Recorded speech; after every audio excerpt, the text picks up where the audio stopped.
할렐루야. 오늘 우리 IMC 워십 찬양팀의 뜨거운 찬양을 우리 주님께서 흡족하게 받아주신 줄 믿습니다. 또한 주일 아침부터 저녁까지 말씀으로 하루를 시작하시고 마치시는 여러분들에게 하나님께서 주시는 풍족한 은혜가 있으시기를 간절히 소망합니다. 오늘 읽었던 성전 정화의 내용은 4개의 복음서 가운데 모두 동일하게 등장하는 이야기입니다. 이를 통해서 성전 정화는 예수님의 공생의 사역 가운데 정말 중요한 사건이었음을 알 수 있습니다. 그런데 마태, 마가, 누가 이 세 공관 복음서에서는 성전 정화의 사건이 후반부에 등장하는 반면에 오늘 요한복음에서는 예수님의 사역 초기인 그 시작에 위치하는 곳에 들어가 있습니다. 보통 복음서 내용 전개가 시간의 흐름 순서대로 흘러가기 때문에 이 사건을 해석하는 한 부류는 예수님께서 성전을 정화하신 사건을 2번으로 보는 사람도 있고, 또 한 부류는 아니다, 사실 모두 같은 사건을 동일하게 기록하고 있다 주장하는 부류도 있습니다. 우리 성도님들께 한번 여쭤보겠습니다. 예수님께서는 과연 성전 정화를 몇 번 하셨을까요? 1번, 한 번 하셨다. 우리 꽤 많이 계십니다. 2번, 2번 하셨다. 드신 분이 또 드신 분들도 계신 것 같은데. 3번, 난 모르겠다. 네, 내려주시면 감사하겠습니다. 저도 사실 모르겠습니다.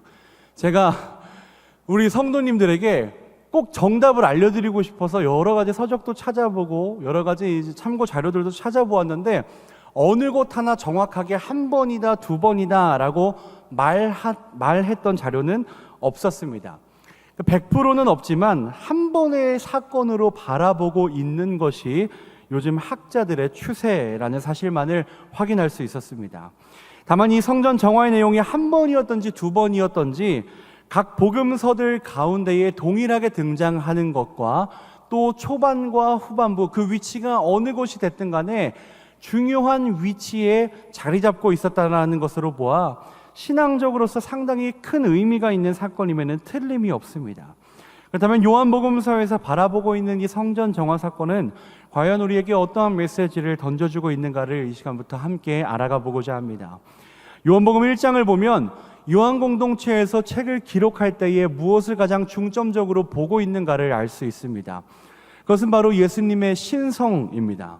그래서인지 요한복음에서는 예수님의 탄생에 대하여 족보를 통하여 서술하지 않고 예수님께서는 말씀 그 자체이시고 태초부터 하나님과 동등됨을 취하셨던 자이시고 이 땅에 빛으로 오심을 나타내며 예수님의 신성을 특출나게 강조하고 있습니다. 자, 이제 그 예수님께서 첫 발걸음을 어디로 옮기십니까? 오늘 말씀해 보니까 가나 혼인잔치에서 첫 번째 표적을 일으키신 이후에 예루살렘으로 발걸음을 옮기셨다라고 서술하고 있습니다. 이때 시간적 배경은 유월절이 가까운 때였습니다. 유월절이 유대인들에게 어떤 날이냐 하면 하나님께서 이스라엘 백성들을 구원하신 그 출애굽 사건을 기억하면서 기념하는 유대인들의 가장 큰 절기이자 흩어진 모든 유대인들이 반드시 성전으로 모여야만 했던 절기입니다. 그런데 성전을 향하는 이유가 단순히 관광이나 사람들과의 교제 이런 이유 때문은 아니었습니다. 여러분, 우리가 주일마다 왜 송파구 위례성대로 28번지로 모입니까? 저희 교회 주소입니다. 주일마다 저희가 왜 우리 임마누엘 교회로 모입니까? 그렇습니다. 예배드리기 위해서 모입니다. 소떡소떡 때문만도 아니고 친한 집사님, 권사님, 장로님을 만나서 교제하기 위함도 아니고 탁구 치러 오는 것도 아니고 우리가 주일마다 성전으로 모여야 하는 이유는 분명합니다. 하나님을 예배하기 위해서입니다. 마찬가지로 유대인들이 성전으로 모여야 했던 이유는 레위기 23장 4절에서 8절까지의 법으로 제정되었고 또 신명기에서 재언급된 율법 때문이었습니다. 신명기 16장 2절에 보니까 여호와께서 자신의 이름을 두시려고 택하신 곳에서 소와 양으로 내 하나님 여호와께 유월절 제사를 드리되 이렇게 기록되어져 있습니다. 유대인들은 유월절이 되면 성전에서 소와 양을 제물로 바치고 하나님을 예배해야 하는 의무가 있었기 때문에 다른 나라에 살고 있었던 모든 유대인들도 6월절만 되면, 6월절이 가까워지면 예루살렘 성으로 와서 예배해야 했습니다. 예수님께서도 마찬가지로 이 6월절이 다다르자 예루살렘 성으로 이동을 하시는데, 막상 성전에 도착해서 보시니 그곳에는 있어서는 안 될 것들이 있었고 일어나서는 안 될 상황이 펼쳐지고 있었습니다. 그래서 성전이 성전으로서 세워져 있기 위해 예수님은 그곳에 개혁을 일으키시는데, 그것이 바로 오늘 우리가 읽었던 이 성전 정화 사건의 내용입니다. 여러분, 마찬가지로 우리가 모여서 예배하는 이 자리도 성전이지만 개개인들이 다 하나님께서 거하시는 교회이자 성전인데, 만약에 주님이 우리를 둘러보실 때에 나라는 이 성전 안에 있어서는 안 될 것들이 있고 보여져서는 안 될 것들이 보여진다면 우리 예수님께서 얼마나 마음이 아프시겠습니까? 그래서 오늘 종교개혁주의를 맞이하여서 나라는 성전을 개혁을 일으키기 위해 우리가 어떠한 것이 필요한가에 대해서 이 시간 말씀을 통해 함께 알아가 보고자 합니다. 하나님의 성전인 내가 신앙의 개혁을 일으키기 위해서는 첫 번째로 통찰력이 필요합니다. 우리 요한복음 2장 14절의 말씀을 함께 읽겠습니다. 시작. 성전 안에서 소와 양과 비둘기 파는 사람들과 돈 바꾸는 사람들이 앉아 있는 것을 보시고. 아멘. 여기서 왜 하필 소와 양과 비둘기 파는 사람들과 또 돈 바꾸는 사람들이 성전 안에 들어와 있었는가 하면, 원래 제사를 드릴 때에는 흠없는 제물이 필요했습니다. 바로 조금 전에 제가 신명기에서 읽어드렸던 그런 제물들 말입니다. 성전 반경 몇 미터 또는 예루살렘 성 안에 살고 있었던 사람들이야 이것이 큰 문제가 되지 않지만, 저 멀리서 며칠을 또는 몇 주를 또는 몇 달에 걸려서 걸어와야 했던, 제물을 가지고 성전으로 향했던 이들에게는 상당히 번거로운 일이었습니다.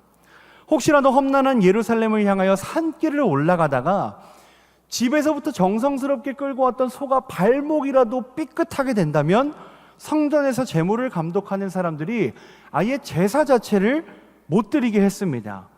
기껏 오랜 시간 먼 길을 걸어왔는데 귀중하게 가져온 제물을 사용하지 못하게 되면, 예배 드리러 왔는데 예배하지 못하게 되면 얼마나 그 사람들이 허무했겠습니까? 가만 보면 저희 교회는 참 좋은 교회입니다. 혹시 교회로 예배하러 나오실 때 교회에서 쫓겨나 보신 분 계십니까? 아무도 없으시지 않습니까? 그래도 저희 교회는 어떤 옷을 입고 왔든지 누가 오든지 간에 예배를 방해하지만 않는다면 돌려보내지는 않게 여러분들은 참 좋은 교회를 다니시고 계신 줄로 믿습니다. 아무쪼록 이런 사람들을 위해서 친절하게도 성전 안에는 재물을 파는 사람들이 생겨났습니다. 겉보기에는 너무 편리하고 친절한 시스템처럼 보이지만 제사를 못하고 가는 사람들이 없도록 재물을 팔고 환전을 해주는 서비스는 상당한 문제가 있었습니다. 이사야서 56장 7절의 말씀을 함께 읽겠습니다. 시작. 내가 곧 그들을 나의 성산으로 인도하여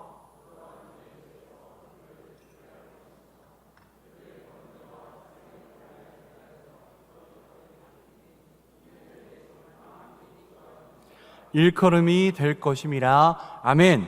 하나님께서는 그가 거하시는 집을, 그가 거하시는 성전을 예배하는 곳으로, 그리고 만민이 기도하는 곳으로 명시하셨습니다. 그런데 사람들이 성전 안에서 물건을 사고 파는 곳으로, 성전 안을 물건을 사고 파는 곳으로 만들었을 뿐더러 몇몇 성전의 대표자들은 장사꾼들에게 세금을 받으면서 자신들의 주머니를 채웠습니다. 즉 성전으로서의 본래의 목적을 누가 훼손시키고 있는 것입니까? 제사장들과 예배하러 오는 유대인들, 그리고 성전 안에서 물건을 사고 팔고 환전해주는 사람들이 하나님께서 지정하신 거룩한 장소를 훼손시키고 있었습니다. 당시의 성전 안에는 자신을 성결하게 하기 위해 모여든 유대인들도 있었지만 제사장들과 레위인들도 상당한 수를 이루었습니다. 독일의 신학자 예레미야스라는 사람의 말에 따르면 당시에 성전에서 일하는 제사장만 1만 8천 명에 달했었다라고 주장합니다. 뿐만 아니라 거기서 청소하고 물 깃고 관리하고 보수하는 레위인들까지 더하면 셀 수 없을 만큼 성전 안에 상주하는 사람들이 많이 있었는데, 그 누구도 지금 성전 안에서 일어나고 있는 문제에 대하여서 심각한 문제로 거론하지 않았다는 사실이 참으로 충격적으로 다가옵니다. 그래서 우리는 나를 돌아볼 줄 아는 통찰력이 필요합니다. 매년 절기마다 성전에 모여든 유대인이나 성전을 관리했던 수많은 이들은 인지하지 못했지만, 예수님은 성전에 다다르시자 단번에 그곳에 어떠한 문제가 있었는지 한 번에 집어내셨습니다. 우리는 내 삶을 말씀에 빗대어 보고 성전으로 살아가야 하는 나에게 아직 고쳐지지 않은 것이 무엇인지, 불필요한 것이 무엇인지를 통찰력을 통해 알아보고 짚어내야 하는 성전으로 살아가야 할 성도인 줄로 믿습니다. 여러분, 내 신앙의 진보를 위해서 개혁해야 될 부분이 무엇인지 통찰할 수 있는 능력이 우리에게 필요합니다. 그런데 그것은 내 지식과 내 경험으로는 할 수 없는 일입니다. 왜냐하면 오늘 말씀에서 보았던 것처럼 제사장들이나 성전을 관리하던 레위인들조차 성전 안에 어떠한 문제가 있었는지 확인하지 못했지만, 예수님께서 그 성전을 둘러보실 때에 문제들이 발견되어졌기 때문입니다. 사랑하는 성도 여러분, 내 몸과 삶은 하나님이 거하시고 일하시는 거룩한 성전이심을 기억하시면서 말씀을 통해서 나를 돌아보시는 통찰력의 소유자들이 되시기를 소망합니다. 내 신앙의 개혁을 일으키며 살아가는 내가 될 때에야 하나님께서 거하시는 거룩한 성전으로서 남아있어 주님이 보실 때에도 흡족하며 우리를 칭찬해 주실 줄로 믿습니다. 하나님의 성전인 내가 신앙의 개혁을 일으키기 위해서는 두 번째로 우리는 결단력을 소유해야 합니다. 요한복음 2장 15절과 16절의 말씀을 함께 읽겠습니다. 시작. 노끈으로 채찍을 만드사 양이나 소를 다 성전에서 내쫓으시고 돈 바꾸는 사람들의 돈을 쏟으시며 상을 엎으시고 비둘기 파는 사람들에게 이르시되 이것을 여기서 가져가라. 내 아버지의 집으로 장사하는 집을 만들지 말라 하시니. 아멘. 예수께서는 거룩한 영역을 더럽히는 이들에게 단호하고 매섭게 반응하셨습니다. 노끈으로 채찍을 만들어서 가축들을 내쫓으시고 돈 바꾸는 사람들의 돈을 바닥에 쏟으셨으며 상을 엎어버리셨습니다. 여기서 엎으시고라고 해석된 아네트렙산의 원형 아나트레스 레포는 파괴하다라는 뜻으로 사용되는 단어입니다. 다시는 그 자리에서 예배가 아닌 그 어떠한 행위도 일어나지 않도록 그들의 잘못된 생각과 관습과 행위들을 파괴하셨다라는 뜻입니다. 여러분, 이 모습이 다소 과격하고 폭력적으로 보이십니까? 사실 예수님은 과격하신 분이 아니십니다. 그런 분이 아님에도 불구하고 이렇게 행하셨다는 것은 얼마나 이 사건이 잘못된 일인지, 얼마나 이 성전이 훼손되고 더럽혀지고 있는 것인지를 이야기해 줍니다. 물건을 사고 팔고 환전을 하고 경제 활동을 하는 것 자체는 불법적인 행위가 아닙니다. 그러나 번제와 희생 제사가 드려져야 하는 이 성전에서, 또 기도하는 소리로 가득 차야 하는 성전에서 짐승들이 우는 소리와 상인들의 목소리가 뒤엉켜서 본래의 목적에서 벗어난 장소로 만들어져 있었다는 게 예수님을 대노하게 만들었던 이유입니다. 예수님께서는 통찰만 하신 것이 아닙니다.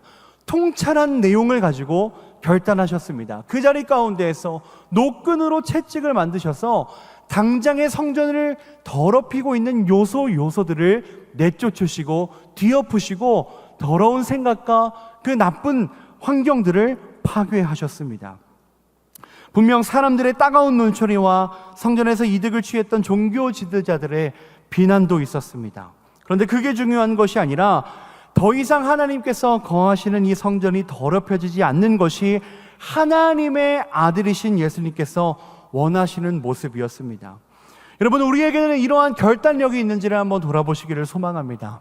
내 삶을 돌아보고 내 신앙을 돌아봤을 때 통찰하는 것까지는 어떻게 성공했지만 통찰한 내용을 가지고 내 삶의 부분들을 이번에 끊어내고자 내 삶에 불필요한, 내 신앙에 불필요한 요소들을 청결하게 청소하고자 결단하는 것은 또 다른 문제입니다. 저도 그렇고 아마 여러분들도 성전으로서 살아가는데 깨끗하게 정리되어져야 할 문제들이 수두룩 빽빽할 것입니다. 그런데 나를 통찰하는 것은 가능할지라도 오랜 시간 축적된 죄의 문제를 끊어내고자 결단하고 실행으로 옮기는 것은 결코 쉬운 일이 아닙니다. 왜냐하면 우리는 죄인의 몸을 입고 살아가기 때문입니다. 그리고 이미 죄에 대해서 너무나 익숙해져 있기 때문에 단번에 끊어내고 그것을 정결하게 하는 것은 인간인 우리로서는 결코 쉬운 일이 아닙니다. 여러분, 바라기는 통찰력뿐만이 아니라 내 안에서 일하시는 주님께 결단력을 달라고 기도하는 여러분들이 되시기를 소망합니다.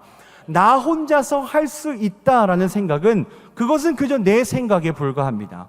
여러분, 우리는 주님 없이 스스로 거룩해질 수 없는 존재임을 기억하시면서 우리 주님께서 내 삶을 정화하시며 내 신앙의 개혁을 일으키실 때에 온전히 주님께 내 삶을 맡겨드리고 하나님의 신앙의 개혁을 이루어 가시는 임마누엘의 모든 성도님들이 되시기를 주님의 이름으로 축복합니다. 자, 이제 통찰력과 결단력이 필요하다는 것을 우리가 알았습니다. 그렇다면 그 다음으로 필요한 것은 바로 주님의 능력입니다. 요한복음 2장 18절과 19절의 말씀 함께 읽겠습니다. 시작. 이에 유대인들이 대답하여 예수께 말하기를 내가 이런 일을 행하니 무슨 표적을 우리에게 보이겠느냐. 예수께서 대답하여 이르시되 너희가 이 성전을 헐라 내가 사흘 동안에 일으키리라. 아멘. 예수님께서 성전을 뒤엎으시고 강경하게 정화 작업을 시작하시자 반발하는 무리들이 예수님에게 이렇게 질문합니다. 당신이 무슨 자격이 있기에 이러한 일을 행합니까? 당신이 무슨 표적을 우리에게 보일 수 있기에 지금 이런 일을 행하는 것입니까? 성전에서 이렇게 뒤엎고 내쫓고 할 만한 권위를 받은 적이 없는데 당신이 누구이기에 이런 일을 지금 여기서 행하는 것입니까? 표적을 통해서 입증해 보십시오. 대적하는 무리들로서 무리들에게 받은 질문이 바로 이것입니다. 그때 예수님의 대답은 이러했습니다. 너희가 이 성전을 헐라 그러면 내가 사흘 동안에 일으키리라. 우리말로 해석된 성경을 보면 마치 건물을 헐어버리고 허물어진 건물을 다시 3일 만에 짓겠다라는 말처럼 보입니다. 저희가 이 앞에 진주 아파트가 올라가는 것을 보고 와, 벌써 저만큼 올라갔어? 아파트가 정말로 올라간 것이 아니라 그만큼 빠른 속도로 세워지고 있다는 것을 표현할 때처럼 예수님께서 말씀하신 이 구절 자체가 성전이라는 건물을 헐고 다시 예수님께서 3일 만에 성전을 짓겠다라는 말처럼 보이지만 원어를 보면 그렇지 않습니다. 일으키다에 사용된 헬라어 에게로는 잠자는 사람을 깨우는 행동을 지칭할 때 사용하는 표현이지만 때로는 죽은 사람을 다시 살리는 것을 나타낼 때에 성경 속에서 사용된 단어입니다. 또한 보통 건축물로서 성전을 히에론이라는 원어로 표현하는가 하면 여기서는 나온이라는 표현을 사용해서 좁은 의미의 성전으로 사용되었습니다. 나온은 신약에서 예수님의 몸, 우리의 몸, 성도들의 몸을 나타낼 때도 같은 단어로 사용되었는데 즉 예수님 자신이 완전히 죽으시고 부활하실 것을 너희에게 표적으로 보이시겠다 비유로 말씀하신 것입니다. 21절의 말씀이 이 예수님의 표현을 뒷받침하고 있습니다. 그러나 예수님의 대답을 들은 무리들은 안타깝게도 여전히 건축물로서의 성전이 46년 동안이나 지어졌는데 어떻게 이 건물이 3일 만에 다시 일어날 수 있겠냐며 예수님을 조롱합니다. 그러나 22절의 말씀을 보니까 제자들은 이 말이 무엇인지를 깨닫는 때가 찾아옵니다. 22절을 보니까 주님이 죽은 자 가운데서 살아나신 후에야 오늘의 이 말씀이 어떠한 뜻으로 말씀하시는 것인지를 깨달았다라고 설명하고 있습니다. 즉 성전 정화 사건은 단순히 성전 안에 있는 불필요한 요소들을 제거하는 일에서 끝나는 것이 아니라 진정한 성전이신 예수님께서 죽으시고 부활하셨을 때 그 의미가 완성되어졌습니다. 마찬가지로 우리도 주님과 함께 죽고 주님의 부활하심과 연합할 때에 비로소 거룩한 성전으로서의 모습을 갖출 수 있게 된다는 사실을 기억하시기를 소망합니다.